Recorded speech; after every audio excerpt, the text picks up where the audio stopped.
नमस्कार बच्चों, हिंदी की कक्षा में आप सभी बच्चों का स्वागत है। बच्चों, निबंध लेखन आज की कक्षा में हम समझाएंगे कि कैसे निबंध लिखा जाता है। आप निबंध पिछली कक्षाओं में भी लिखते और पढ़ते आए हो। यहाँ हम निबंध को और अच्छी तरह से समझाने का प्रयास करेंगे। सबसे पहले हम यह जानते हैं कि निबंध किसे कहते हैं तथा इसका क्या अर्थ होता है। तो बच्चों, सबसे पहले तो आप ये जानिए कि निबंध दो शब्दों से मिलकर बना है, नि तथा बंध। इसका अर्थ है पूर्ण रूप से गठित अर्थात बंधा हुआ। अब निबंध का अर्थ होता है भली प्रकार से एक सूत्र में बांधकर लिखना, अर्थात किसी विषय पर अपने विचारों तथा अनुभवों को व्यवस्थित रूप में लिखा गया लेख या कोई रचना। निबंध के द्वारा हम अपने विचारों, भावों तथा सुझावों को संयमित यानी कि निश्चित शब्द सीमा में प्रभावशाली भाषा एवं तथ्यों की सहायता से प्रकट करते हैं। निबंध के विषय अनंत हो सकते हैं, यानी कि निबंध किसी भी विषय पर लिखा जा सकता है। बच्चों, अब हम जानते हैं कि निबंध कितने प्रकार का होता है। तो निबंध मुख्यतः 4 प्रकार का होता है, जिसमें सबसे पहला है वर्णनात्मक निबंध। वर्णनात्मक निबंध बच्चों, वर्णनात्मक निबंध के अंतर्गत ऐसे विषय आते हैं जिनमें विषय विशेष के बारे में विस्तार से वर्णन किया जाता है। इस प्रकार के निबंधों में वर्णन की प्रधानता रहती है।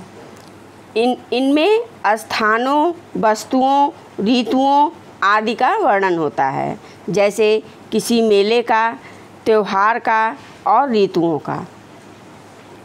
दूसरा प्रकार है विवरणात्मक निबंध। विवरणात्मक निबंध वो होता है बच्चों जिसके अंतर्गत ऐसे विषय आते हैं जिनमें विषय का विवरण किया जाता है और विवरण की प्रधानता रहती है। इनमें विशेष स्थानों, स्मारकों, यात्राओं, घटनाओं आदि का वर्णन होता है।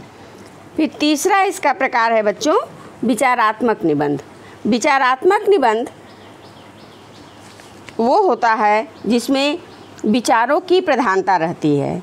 इस प्रकार के निबंध में किसी विषय के पक्ष, विपक्ष, हानि, लाभ आदि के विषय में विचार व्यक्त किया जाता है। यह निबंध देश और समाज की समस्याओं से जुड़े होते हैं।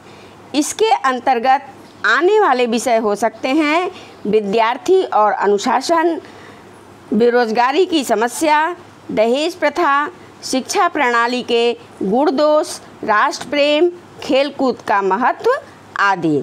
अब चौथा जो प्रकार है बच्चों वो भावात्मक निबंध। भावात्मक निबंध में भावों का महत्वपूर्ण स्थान होता है। इनमें भाव की प्रधानता रहती है। लेखक अपने अनुभवों को मनोवेगों की तीव्रता के साथ प्रस्तुत करता है। इस प्रकार के निबंधों की शैली भावुकतापूर्ण होती है। इनमें किसी भी विषय जैसे मित्रता, परोपकार, सत्संगति, मानवता आदि विषयों पर लिखने वाला अपने मन के भावों को प्रकट करता है। तो बच्चों, ये हमने निबंध के प्रकार बताए हैं। अब हम आपको ये बताते हैं कि निबंध लिखने के लिए हमें किन किन अंगों का ध्यान रखना होता है। तो निबंध के जो अंग होते हैं बच्चों वो 3 होते हैं, जिसमें सबसे पहला होता है भूमिका। निबंध का पहला अंग भूमिका होता है। भूमिका में विषय को 4-5 वाक्यों में समझाया जाता है और इसे प्रस्तावना भी कहते हैं, यानी भूमिका को हम प्रस्तावना भी कहते हैं। फिर दूसरा अंग है बच्चों विषय विस्तार। विषय विस्तार में विषय से संबंधित भिन्न भिन्न बिंदुओं पर अलग अलग अनुच्छेदों में विस्तार से लिखा जाता है।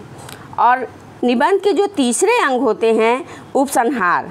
उपसंहार निबंध का तीसरा और अंतिम भाग है। इस भाग में निबंध बताई गई सारी बातों का, निबंध में जितनी भी बातें हम बताते हैं उन बताई गई सारी बातों का निष्कर्ष लिखा जाता है। तो बच्चों, ये तो हमने आपको प्रकार और अंग बताया है।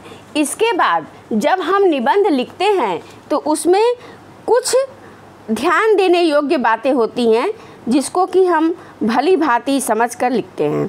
तो उसमें सबसे पहला जो बात है वह है निबंध लिखने से पहले निबंध के विषय को अच्छी तरह से समझ लें, और दूसरा, निबंध के विषय को समझने के बाद निबंध से संबंधित बिंदुओं को किसी कागज़ पर लिख लें।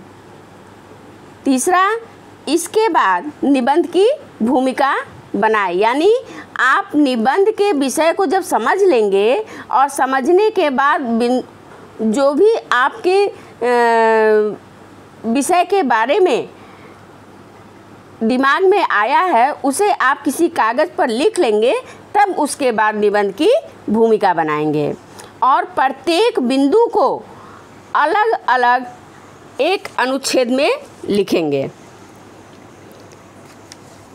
फिर निबंध की भाषा सरल और सुबोध तथा वाक्य छोटे हों। निबंध न ही बहुत छोटा और न ही बहुत बड़ा हो। उसके बाद सबसे लास्ट यानी सातवां जो हमारे ध्यान देने योग्य बात है वो है निबंध में दी गई शब्द सीमा का सदैव ध्यान रखें। तो बच्चों, अब आप समझ गए होंगे कि निबंध लिखते समय हमें किन किन बातों का ध्यान रखना चाहिए। तो बच्चों, ये हमने आपको निबंध के बारे में कि निबंध कैसे लिखा जाता है, इसके अर्थ कैसे क्या होते हैं, इसके प्रकार कितने हैं, इनके अंग कितने हैं और निबंध लिखते समय हमें किन किन बातों का ध्यान रखना चाहिए, ये मैंने आपको समझा दिया है। उम्मीद है आप समझ गए होंगे और अब आप किसी भी विषय पर आसानी से निबंध लिख सकते हैं। धन्यवाद।